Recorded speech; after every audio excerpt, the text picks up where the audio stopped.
क्या आप वो स्टूडेंट हो जो कि एग्जाम से पहले सब कुछ भूल जाता है, लेकिन पढ़ता पूरा अच्छे से कंसंट्रेट होकर, लेकिन जब एग्जाम में लिखने बैठता है तो उसके माइंड में से सब कुछ ब्लैंक हो जाता है। तो आज की वीडियो में आपको बताने वाला हूं कि आपको अच्छे से प्रैक्टिकल साइंटिफिक मेथड क्या होता है रिवीजन का।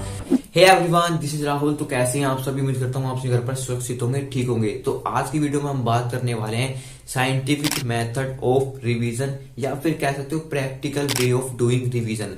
दोस्तों, मैं आपको एक बात बताता हूँ, काफी बच्चे है ना रिवीजन करना ही नहीं जानते। उनको लगता है कि रिवीजन सिर्फ एक दोबारा पढ़ना है। नहीं, ऐसी गलती मत करना, ये रिवीजन नहीं होती।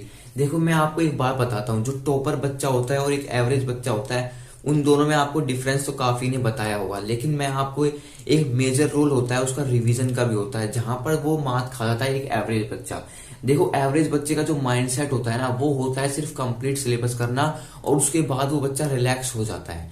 लेकिन एक टॉपर बच्चा क्या सोचता है, उसका भी माइंडसेट यही होता है कि मुझे जल्दी जल्दी सिलेबस कंप्लीट करना है, लेकिन उसके बाद जितनी हो सके उसकी ज्यादा बार रिवीजन करनी है। और यहीं पर गलती करता है एक एवरेज बच्चा, वो रिवीजन नहीं करता। हालांकि कुछ 1-2% बच्चे कर लेते हैं, वो भी कर लेते हैं 1-2-3 मैक्सिमम बार, लेकिन टॉपर बच्चा पता है कितनी बार करके जाता है? कम से कम 7 से 8 बार। तो यही उसका मेजर पॉइंट होता है जिस वजह से वो स्कोर कर लेता है एग्जाम में।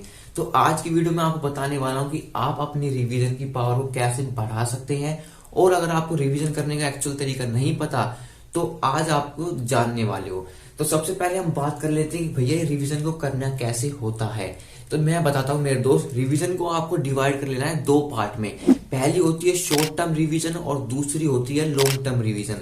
देखो, शॉर्ट टर्म रिवीजन आपको कब करनी होती है? जैसे आपने कोई चैप्टर पढ़ा, फॉर एग्जाम्पल के लिए आपने न्यूटन लॉ ऑफ मोशन पढ़ा, वो कंप्लीट कर लिया, उसके आपने प्रॉपर नोट्स बनाए, प्रॉपर वीडियो देखी, लेक्चर देखे, स्कूल में कंसेप्ट समझ लिया।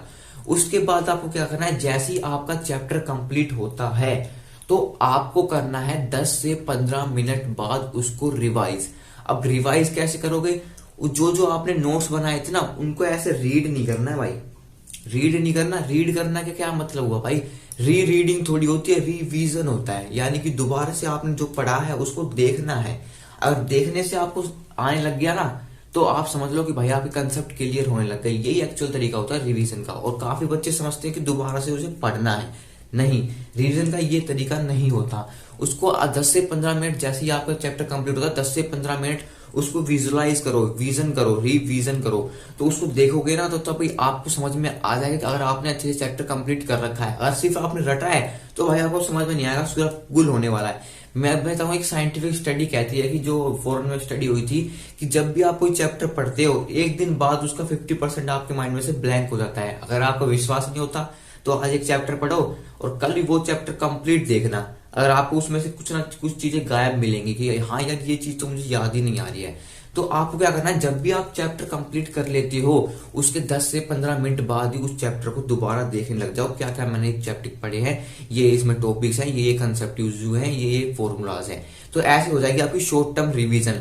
अब लॉन्ग टर्म रिवीजन कैसे करते हैं? लॉन्ग टर्म रिवीजन करने का तरीका होता है बेस्ट जिस दिन आपकी छुट्टी हो।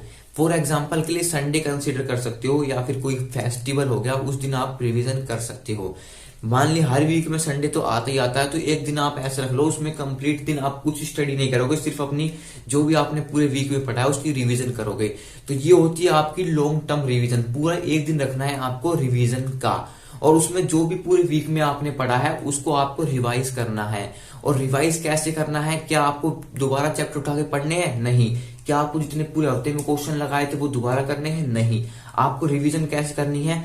जो सबसे पहले देखो, थ्योरी का रिवीजन करने का तरीका अलग होता है, और जो आपके न्यूमेरिकल्स हैं उनका रिवीजन करने का तरीका अलग होता है। सबसे पहले जान लेते हैं थ्योरी का रिवीजन करने का तरीका क्या होता है। थ्योरी का बेस्ट रिवीजन करने का तरीका है भाई आपके शॉर्ट नोट्स।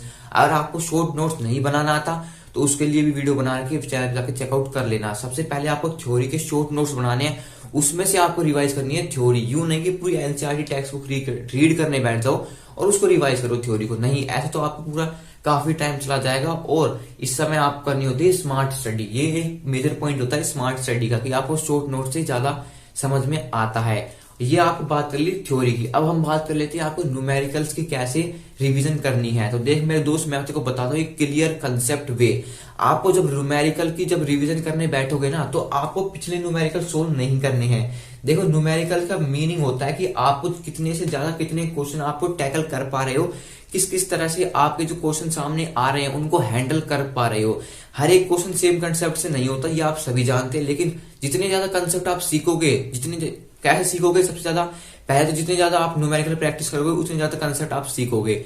और जैसे कि अगर मान लो आपने 50 क्वेश्चन सोल्व कर लिए, अब उन दोबारा 50 क्वेश्चन की थोड़ी रिवीजन करोगे, उन दोबारा 50 क्वेश्चन की दोबारा थोड़ी करोगे। भाई ये रिवीजन नहीं होती न्यूमेरिकल की चीज में। थ्योरी में हाँ आप ये कर सकते हो, लेकिन न्यूमेरिकल में आपको आगे के 50 क्वेश्चन करने हैं, ये आपकी रिवीजन है। पिछले के 50 क्वेश्चन नहीं करने, क्योंकि वही क्वेश्चन दोबारा करोगे तो भाई सेम कंसेप्ट यूज हो रहा है, आपने नया क्या सीखा। थ्योरी में तो भाई नया हम इन्वेंट नहीं कर सकते, नया कुछ ऐड नहीं कर सकते। जो थ्योरी लिखी हुई है बुक में वही पढ़ना होगा। लेकिन न्यूमेरिकल्स में आप नया अपना माइंड तो लगा सकते हो, हाँ ये क्वेश्चन इस तरह से भी हो सकता है। तो न्यूमेरिकल्स में आपने पिछले 50 करे हैं, तो आपको रिवीजन के टाइम में अगले 50 करने हैं। ये सोचना है कि मैं कितने से ज्यादा क्वेश्चन करूंगा तो मैं नई से नई चीजें सीखूंगा। तो इस तरह से आपको शॉर्ट टर्म और लॉन्ग टर्म में रिवीजन को डिवाइड कर लेना है।